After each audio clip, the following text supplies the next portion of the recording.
Okay, on to the next Skip the Line reaction, man. I once again appreciate all the Skip the Line reactions that are coming in. The booking form had just been open for like a day or two, and you guys booked it all up for this week already. Aside from maybe 2 or 3 slots that are still available, which I'm sure will be booked up. So I appreciate that. Next week I'll do a madness for you guys. I'm going to be running a $5 per Skip the Line and 30 slots, so that's going to be a pretty cool one next week. Right, let's get into the next one. This one's for Tom Bredesen. Thank you very much. This is Röyksopp. I hope I'm pronouncing this. I don't know if I pronounced it right the last time, but we're back onto Röyksopp. Oh Lover featuring Susanne Sundfør.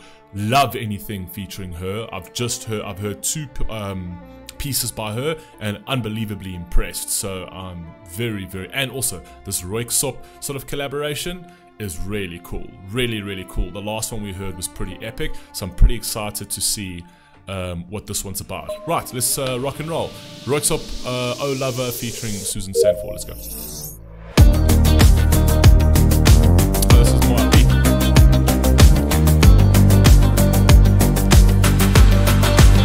A lot more upbeat.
Okay, so the instrumentation's quite cool. I really like this. It's actually oddish, because not only has it got like a bit of this EDM electronic vibe, but it's also got a bit of a 90s.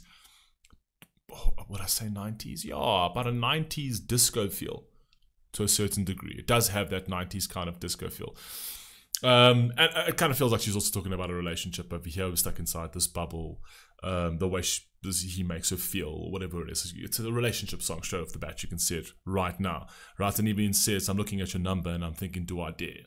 Do I dare? Do I spark this up? I'm not entirely sure, right?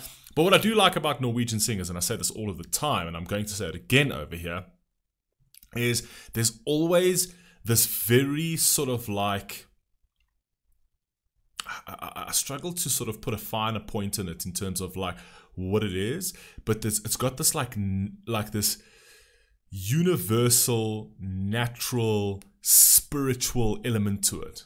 I don't know if that makes any sense. It's just in terms of the way they sound. If you listen to Aurora, and if you listen to Susan, and if you listen to Angelina Jordan, there's something sort of like to a certain degree, like conservative about the way they deliver stuff, and very sort of like preserving of everything.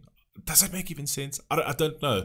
They've just got this very conservative sound to them, but yet very sort of like spiritual sounding. I don't know if I'm putting that in the correct words. Maybe let me think about that a little bit more. But let's carry on.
feel like female vocalists, specifically with this kind of vocal element to it, and with this kind of like texture in their voices, will always work for this kind of background-ish, house-ish, EDM-ish, dance-ish music.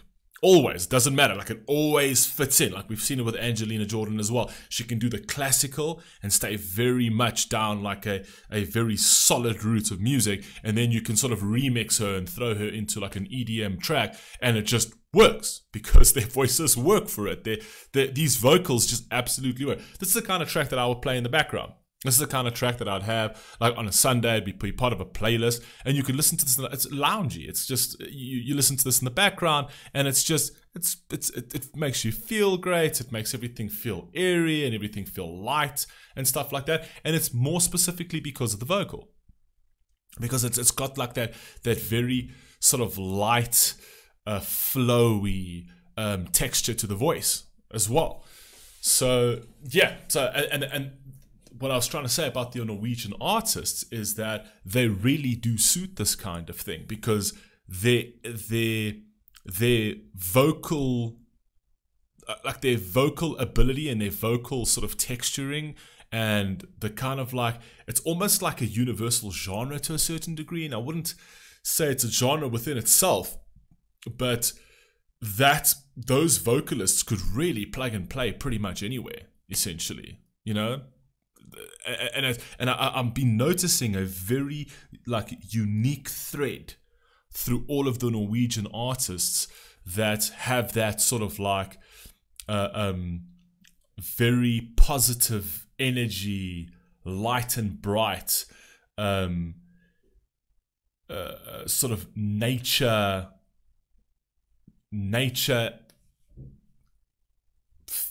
feeling type sound. Does that make sense? Right? That sort of natural feeling, as if like, you know, all of these girls should just be, or all of these women should be sort of singing on the edge of cliffs, because, you know, like that's where they take you there all the time. So that's what I think. I don't know, maybe I've just had a whole word salad of nothing there, but hopefully you can piece together what I'm trying to say.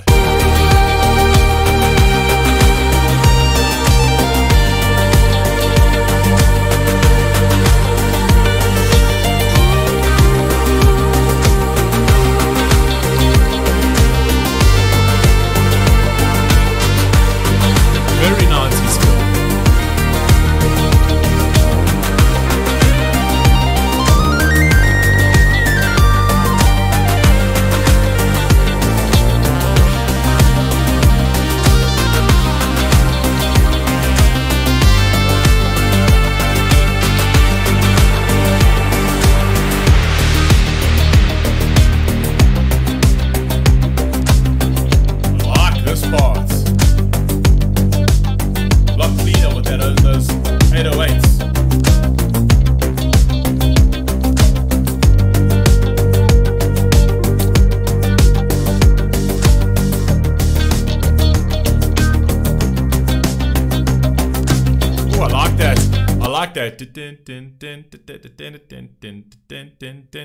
This is the kind of music that I could probably listen to when I work as well in the background, right? I could listen to this specifically if I want to feel like I want to be like more productive, essentially. I wouldn't put Hans Zimmer music on, because actually Hans Zimmer music's really good if I really need to concentrate, but if I really need to get stuff like done and I want to feel sort of creative, I'll put something like this on, right? It gets this creative juices flowing. Let's go.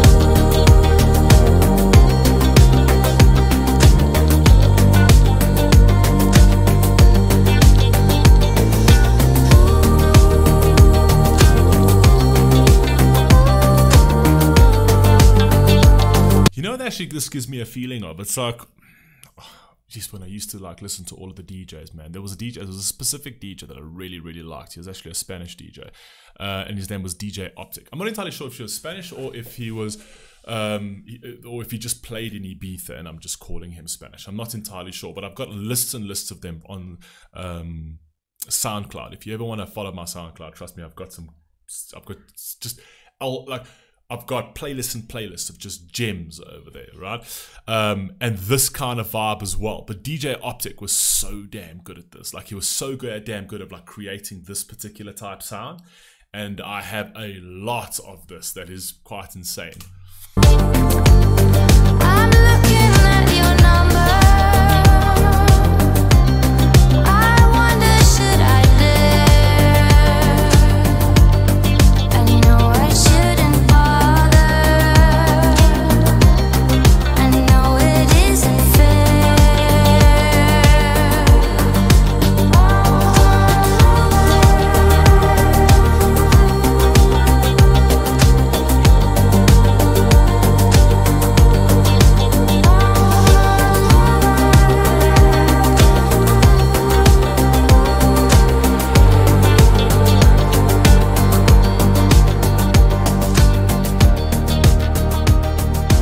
Also be very good for gymming, if I'm being honest.